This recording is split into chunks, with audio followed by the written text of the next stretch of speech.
வாசிங்க 20.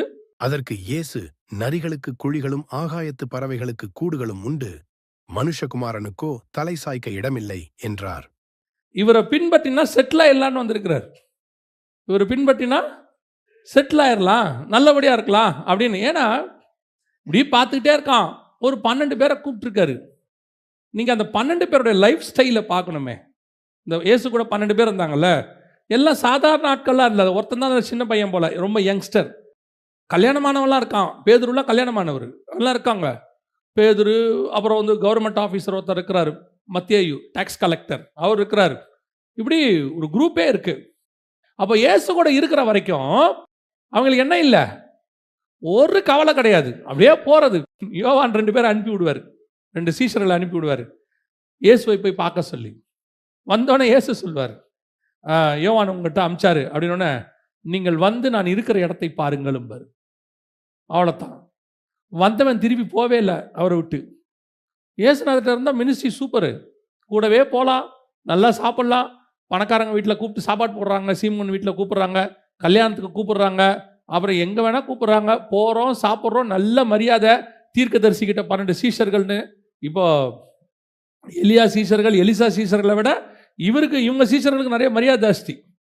எலிசாவோட சீஷர்களுக்கு தண்ணி சரியில்லாத ஊர் அது. சில நேரத்தில் அவங்களுக்கு வந்து இதெல்லாம் நடக்கும். இங்கே இயேசு கூட இருக்கிற வரைக்கும் பிரச்சனையே இல்லை, வெரி சேஃப். பல நேரத்தில் வெளியே இருந்து பார்க்கும்போது ஊழியம், ஐயோ இவர்கிட்ட போகலாம், அவர்கிட்ட போகலாம், ஊழியத்துக்கு வந்தால் சூப்பராக இருக்கலாம். இல்லை, ஒவ்வொரு ஊழியக்காரனும், நான் சொல்றது உண்மையாக ஊழியம் பண்ணுறவங்களுக்கு, ஃபர்ஸ்ட் ஜென்ரேஷன்காரங்க கண்டிப்பாக தங்கள் ஜீவனை ஊற்றி தான் ஊழியம் பண்ணியிருப்பாங்க. இன்றைக்கும் சொல்கிறேன், போய் மிஷினரிகளை போய் பாருங்கள். சமீபத்தில் ஒரிசாக்கு போனோம், அதுக்கு முன்னாடி ஒரிசாக்கு போனோம், இப்போ மணிப்பூருக்கு போனோம். போயிட்டு வந்தீங்கன்னா மலைக்கு நடுவில், கிட்டத்தட்ட 150 கிலோமீட்டர் மலைக்கு நடுவில் போகணும். ஒரு டென்ட்டுக்குள்ளே தங்கியிருக்கான் ஊழியக்காரன். ஏன்னா அவன் சர்ச்சை எரிச்சிட்டாங்க. அந்த விசுவாசிகள் ஒரு 20 பேர் ஃபேமிலியோட ஒரே டென்ட்டு, 2 டாய்லெட் தான் இருக்குது. 120 150 பேருக்கு டாய்லெட், அவ்வளோதான். இன்ஃபெக்ஷன் ஆகுது. ஆனால் அதுக்கு நடுவில் நின்று அவன் ஆராய்ச்சிக்கிட்டு இருக்கிறான் ஆண்டவரை. எதுக்கு சொல்கிறேன், பல நேரங்களில் இயேசுவை பின்பற்றுவதுக்கு ஒரு கூட்டம் இருக்கு. எதுக்கு? ஏதாவது செல்ஃபாக செட்டில் ஆயிடலாம். இயேசு அவனை பார்த்தவன சொல்கிறாரு, நீ என்னை எதுக்கு ஃபாலோ பண்ண விரும்புகிற எனக்கு தெரியுது. நரிக்கு கூட குழி உண்டு, பறவைகளுக்கு கூடு உண்டு, எனக்கு என்ன கிடையாது, தலை சாய்க்கிறதுக்கு ஒரு சின்ன இடம் கூட கிடையாது. இன்னைக்கு இயேசுவை ஒரு குரூப் 2வது எதுக்கு ஃபாலோ பண்ணுது? முதல்ல அற்புத அடையாளத்துக்கு, 2வது ஒரு குரூப் இருக்கு ஆசீர்வாதத்துக்கு. ஏதாவது ஒன்று கிடைக்கும், இயேசுகிட்ட வந்து அது கிடைக்கும், இது கிடைக்கும். பார்க்கறதுக்கு அப்படித்தான் தெரியுது. உண்மையும் சொல்கிறேன், இயேசுநாதர் ஆசீர்வதிக்காத ஆண்டவரே கிடையாது. இயேசு கிறிஸ்து ஆசீர்வதிக்கிற ஆண்டவர் தான். ஆனால் நீங்கள் பின்பற்ற வேண்டியது ஆசீர்வாதத்துக்காக அல்ல. அவர் சொல்றார், அதுக்கு நீ என்ன ஃபாலோ பண்ணாத, அதுக்காக நீ எங்கிட்ட என்ன செய்யாத, வராத. ஏன் அந்த நினைச்சு எங்கிட்ட வந்தீங்கன்னா, நீ நினைக்கிற இந்த உலகத்தின் ஆசீர்வாதம் எதுவுமே இல்லைங்கிறார். அதான் உண்மை. இயேசுகிட்ட வராதவங்க உலகத்தில் பிஸ்னஸ் மேனாக இருக்காங்களா இல்லையா? சக்ஸஸ்ஃபுல்லாக இருக்கிறாங்களா இல்லையா? உலகத்தில் நம்மளை விட பெரிய போஸ்டிங்கில் இருக்கிறவங்க இருக்காங்க இல்லையா? இருக்காங்க தானே? நம்மளை விட பெரிய பணக்காரங்க இருக்கிறாங்கல்ல, நம்மளை விட நல்லா இருக்காங்க உலக பிரகாரமாக. ஆனால் அவங்ககிட்ட இல்லாத ஒன்று நம்மகிட்ட இருக்கு. அதுதான் கிறிஸ்து கொடுக்குற சமாதானமும் சந்தோஷம். அவங்ககிட்ட இருக்க பணம் நம்மகிட்ட இருக்கு, ஆனால் பணத்தோட சந்தோஷமும் சமாதானமும் கூட இருக்கிறது. சில நேரத்தில் நம்மக்கிட்ட பணம் இருக்காது, ஆனால் சந்தோஷம் சமாதானம் கூடவே இருக்கும். எவ்வளோ சூழ்நிலைகள் நம்ம கிராஸ் பண்ணி வந்திருக்கிறோம். அந்த சூழ்நிலைகள் எல்லாம் போதுங்கிற நிலைமைக்கு நம்ம வந்திருக்கும் போது, இல்லைன்னு கிறிஸ்துவை விட்டு நம்ம போகாமல் இருப்பதுக்கு காரணம் பணம் அல்ல, நம்மக்கிட்ட இருக்க ஆஸ்தி அல்ல, பட்டம் அல்ல, பதவி அல்ல, நம்மக்கிட்ட இருக்கிற கிறிஸ்துவினுடைய சந்தோஷம் சமாதானம். இந்த மாதிரி காரியத்துக்கு தான் கிறிஸ்துவை பின்பற்றணும். இன்னைக்கு ஒரு குரூப் எதுக்கு பின்பற்றி இருக்குது?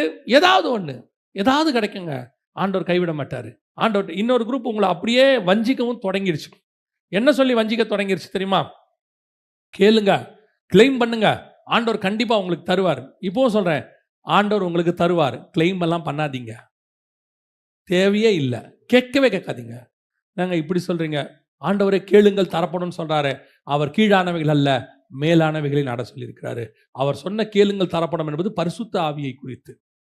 ஒரு இடத்துல கூட இயேசு பணத்தை கேட்க சொல்லலை. இப்போ நம்ம பேதுரு வந்து சொல்கிறார், 5000 பேருக்கு சாப்பாடு போடணும், அனுப்பிவிடும். ஐயோ பசியாக இருக்கிறாங்கப்பா, நீயே சாப்பாடு கொடு. அவன் சொல்கிறான், இல்லை 200 பணம் ஆகும், சரியா? அப்போ இயேசுகிட்ட ஒரு ஆப்ஷன் இருக்குல்ல. என்ன ஆப்ஷன் இருக்குது? 200 பணம் வேணும்னு சொன்ன உடனே, ஏப்பா நீ நேராக சகைவை போய் பாரு, பாஸ்டர் கேட்டார்னு கேளு. சொல்லாமா இல்லையா? சொல்லாமா இல்லையா? சீமோன்னு ஒரு பணக்காரன் இருக்கான், அவனை போய் பாரு, நான் கேட்டேன்னு சொல்லு. தருவானா மாட்டானா? 100க்கு அதிபதி. அப்புறம் யவீரு, எத்தனையோ பேரை யாருக்கு தெரியும்? கர்த்தருக்கு தெரியும். நிறையா. இப்போ நீங்கள் லூக்கா 8:2 வாசிங்க. அவர் பொல்லாத ஆவிகளையும் வியாதிகளையும் நீக்கி குணமாக்கின சில ஸ்திரீகளும் 7 பிசாசுகள் நீங்கின மகதலேனாள் என்னப்பட்ட மரியாளும். நல்லா கவனிங்க. ஏரோதின் காரியக்காரனான, நமக்கு தமிழ்ல காரியக்காரனான்னு தெரியாது. இப்போ ஆபிரகாம் சொல்றாருல்ல எலியேசரை பத்தி, என் வீட்டு விசாரணை கர்த்தனாக இருக்கிறானே அப்படின்னு இருக்குல்ல, அது மாதிரி ஒரு ஆளு. அவனுடைய மனைவி அடுத்து தங்கள் ஆஸ்திகளால் அவருக்கு ஊழியம் செய்த, ஆஸ்திகளால் ஊழியம் செய்த அப்படின்னு இருக்கு. ஸோ நிறைய ஆஸ்திகள்னா சொத்து காரியங்கள், இதை வச்சு அவருக்கு ஊழியம் பண்ணியிருக்கிறாங்க, கொடுத்துருக்குறாங்க. அப்போஸ்தலர் பாதத்தில் வித்து வச்ச மாதிரி இயேசு கிட்ட கொடுத்துருக்காங்க. ஆனால் இயேசு சொல்றாரு, என்னிடத்தில் என்ன இல்லை? தலை சாய்க்க கூட இடம் இல்லை. 200 பணம் இல்லை. இருந்திருந்தா இயேசு கொடுத்துருப்பாரு. வாங்கிட்டு போப்பா, யூதாஸ் காரியத்திட்ட பேக் இருக்குது பாரு, எவ்வளோ இருக்குன்னு பாரு, கொடுத்துரு, மிச்சத்தை அந்த கடைக்காரர்கிட்ட சொல்லு, இயேசு கிறிஸ்து வரும்போது தருவார்னு சொல்லியிருக்கலாமா இல்லையா? எத்தனையோ ஆப்ஷன் இருக்கு. ஒரு இடத்துல டாக்ஸ் கட்ட வழி இல்லை. பேதுரு சொல்றாரு டாக்ஸ் கட்ட சொல்றாங்கன்ட்டு. இப்போ அவருக்கு ஆப்ஷன் இருக்கு. எத்தனை பேர்ட்ட கேட்டா ஒரு டாக்ஸ் கொடுத்துருக்க போறாங்க. இயேசு கிறிஸ்து சொல்றாரு, போய் மீன் வாயை பாரு, எனக்கும் கட்டு உனக்கும் சேர்த்து கட்டுங்கிற. அப்போ இயேசு கிட்ட அட் பிரசன்ட் காசு இல்லை. அந்த இடத்துல அவர்கிட்ட இல்லை. இருந்தா மீன் வாயை பார்க்க வேண்டிய அவசியம் இல்லை. இருந்தா அற்புதம் செய்ய வேண்டிய அவசியம் இல்லை. தெளிவா இயேசு சொல்றாரு, என்கிட்ட அது இல்லை, அதுக்காக என்ன நீ ஃபாலோ பண்ணவே பண்ணாது. அதோட அர்த்தம் என்ன? உன் இம்மைக்காக கிறிஸ்துவை ஃபாலோ பண்றது தேவையில்லாதது. அப்படி நீங்க ஃபாலோ பண்ணீங்க, அதாவது ஒரு வியாதி இருக்கு, ஒரு விடுதலை வேணும், டாக்டர்ஸ் கைவிட்டாங்க, இதுக்கு கிறிஸ்துவை நாம் வந்து தேடுறோம், சுகமாகறோம், அதுக்கப்புறம் கிறிஸ்துவகிட்ட போயிடணும். இது ஒரு சின்ன இன்சிடென்ட், அவ்வளோதான். ஆனால் இதுக்காகவே, ஆஸ்திக்காகவே, சம்பாத்தியத்துக்காகவே சிலர்லாம் பார்த்தீங்கன்னா எப்போ இயேசுக்குள்ள வந்தாங்களோ சாகர வரைக்கும் ஏதாவது பூமிக்குரியதை கேட்டுக்கிட்டே இருப்பாங்க. ஆண்டவர்கிட்ட கேட்டுக்கிட்டே இருப்பாங்க. வந்த உடனே கேட்பாங்க, நான் ரட்சிக்கப்பட்டேன், இன்னும் என் பிள்ளைகளுக்கெல்லாம் கல்யாணமே ஆகலை, அவங்களுக்கு எப்படியாவது சர்ச்சில் வச்சு கல்யாணம் ஆயிடணும், நல்ல மாப்பிள்ளை கிடைக்கணும், பையனுக்கு வேலை கிடைக்கணும். இப்போ இது வந்து ஜப குறிப்பு. சாவர வரைக்கும் ஏதாவது இயேசுகிட்ட பின்னாடி கேட்டுக்கிட்டே இருக்கும். அவர் சொல்றாரு, இதுக்காகவா நீ என்ன ஃபாலோ பண்ற? உண்மை உள்ள மனுஷன் பரிபூர்ண ஆசீர்வாதங்களை, நீ உண்மையாயிரு, எல்லா ஆசீர்வாதத்தையும் கர்த்தர் கொடுக்க வல்லமை உள்ளவர். நீ கேட்காமையே கொடுப்பாரு. அது வந்து ஃபார்முலா. இப்போ நீங்க கேட்டா, இந்த நவம்பர் டிசம்பர்ல மழை பெய்யுது, நீங்க வேணும்னாலும் வேணாலாட்டம் அந்த தென்மேற்கு பருவ காற்று என்ன சொல்றாங்க, அது வரும்போது ஆட்டோமேட்டிக்காக மழை வருது இல்லை? நம்ம கேட்காமையே மே மாதம் வெயில் வருது இல்லை? அதே மாதிரி தான் உங்க ஆசீர்வாதமும் நீங்க கேட்காமையே பரலோகத்திலிருந்து வரும். அது டிஃபால்ட் போட்டு வச்சது, ஃபார்முலா. நீ வந்து தாய் தகப்பனை கனம் பண்ணா உனக்கு வரும், அவ்வளோதான். கள்ளத்தராசு இருக்காம இருந்தா உனக்கு வரும், அவ்வளோதான். அது செஞ்சா இது நடக்கும். இதைத்தான் நம்மளை விட நிறைய உலகத்தார் உண்மையா இருக்கிறாங்க. அதனால கர்த்தர் அவங்களை ஆசீர்வதிக்கிறார். பலர் உலக ஆசீர்வாதத்துக்காக, உலக தேவைக்காக கடைசி வரைக்கும் இப்படியே தான் ஜெபம் பண்ணிட்டு இருக்கான். கணவனுக்காக, மனைவிக்காக, பிள்ளைக்காக, அதுக்கப்புறம் அடுத்த பேர பிள்ளைக்காக, அடுத்த அந்த ஜெனரேஷன் அவங்க அதுக்கு ஜெபம் பண்ண போறாங்க. ஆண்டவர் சொல்றாரு, இதுக்காக என்னை நீங்கள் பின்பற்ற வேண்டாம், இம்மைக்காக பின்பற்றுகிறவர்களாக இருந்தால் நாம் எப்படி இருக்கிறோமா? பரிதபிக்கப்பட்டவர்களாக இருக்கிறோம்.